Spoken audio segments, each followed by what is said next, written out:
True. Nervous, very, very dreadfully nervous I had been and am, but why will you say that I am mad?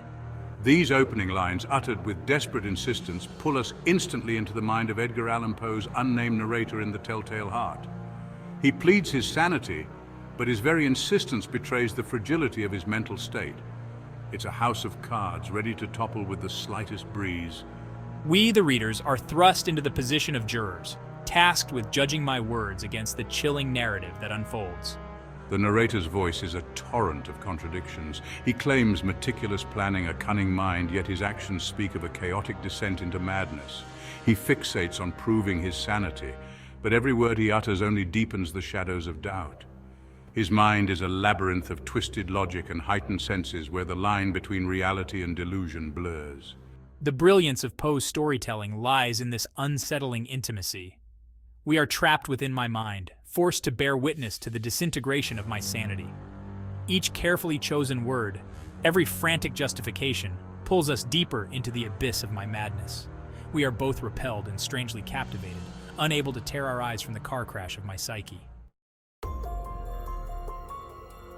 The old man's eye, that singular pale blue eye with a film over it, becomes the epicenter of my madness. It is the object of my obsession, my terror, my ultimate undoing. It represents everything I perceive as evil, a physical manifestation of my own internal turmoil. The narrator's descriptions of the eye are vivid, grotesque, revealing the depth of his derangement. It becomes an entity unto itself, separate from the old man, pulsating with a life of its own. The narrator's fear of the eye is palpable, seeping through his words and infecting the very air we breathe as readers. But is the eye truly evil, or is it merely a reflection of my own fractured psyche? Is it the catalyst for my madness, or merely a convenient scapegoat for my own murderous impulses? Poe masterfully leaves this question unanswered, forcing us to confront the darkness within the narrator and, by extension, within ourselves. The narrator's fixation on the eye is a chilling reminder of the power of obsession.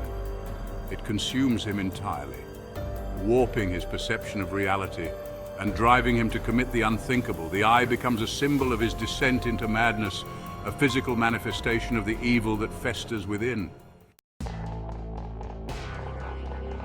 The narrator meticulously details his plan to murder the old man, his words dripping with a chilling calmness that belies the horrific nature of his actions. He describes his nightly visits to the old man's room, the agonizing slowness with which he reveals himself, the suffocating tension that builds with each passing moment. His actions are calculated, precise, yet driven by a chillingly irrational motive. The methodical nature of his preparations only serves to heighten the horror of his crime. He is not a man acting in the heat of passion, but a cold, calculating individual driven to murder by an obsession he cannot control. The murder itself is described with a chilling matter-of-factness that borders on the surreal. I recount the act with a detached curiosity, as if observing the events from a distance.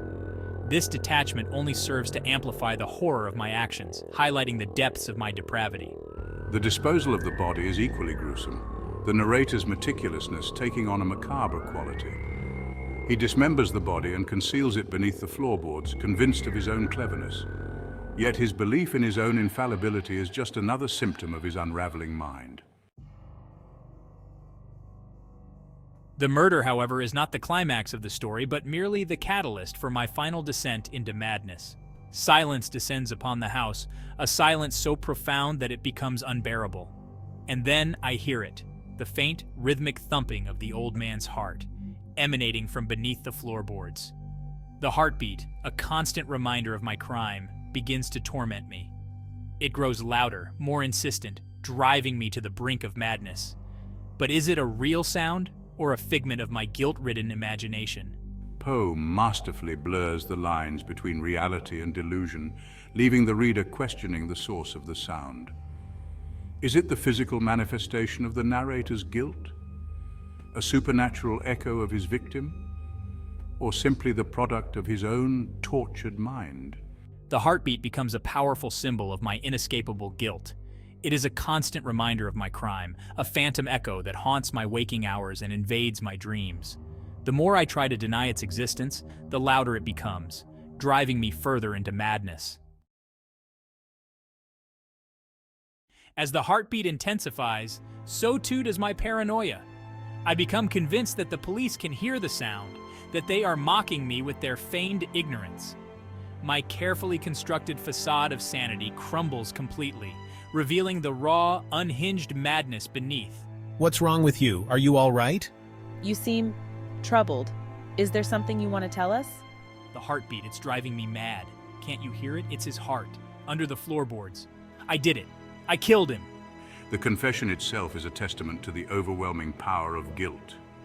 It is a primal scream, a release of the unbearable tension that has been building since the moment the old man drew his last breath. The narrator's sanity, so precariously balanced, finally shatters completely under the weight of his crime. Poe's masterful use of language and imagery creates a palpable sense of claustrophobia and dread, leading to this inevitable climax. The reader, trapped within the confines of my mind, experiences firsthand the suffocating grip of guilt and the terrifying descent into madness. The Telltale Heart is a story that lingers long after the final page is turned. It is a chilling exploration of guilt, paranoia, and the fragility of the human psyche. Poe's masterful use of unreliable narration and psychological suspense leaves the reader questioning the nature of reality itself. The story's enduring power lies in its ability to tap into our deepest fears and anxieties. The narrator's descent into madness serves as a cautionary tale, a reminder of the darkness that lurks within us all. It forces us to confront the unsettling possibility that sanity is a fragile and fleeting thing, easily shattered by obsession, guilt, or fear. The Telltale Heart is a story that stays with you, its rhythm echoing long after the final sentence. It is a testament to the power of guilt, the terror of a fractured mind, and the unsettling possibility that the monsters we fear most reside not in the shadows, but within ourselves.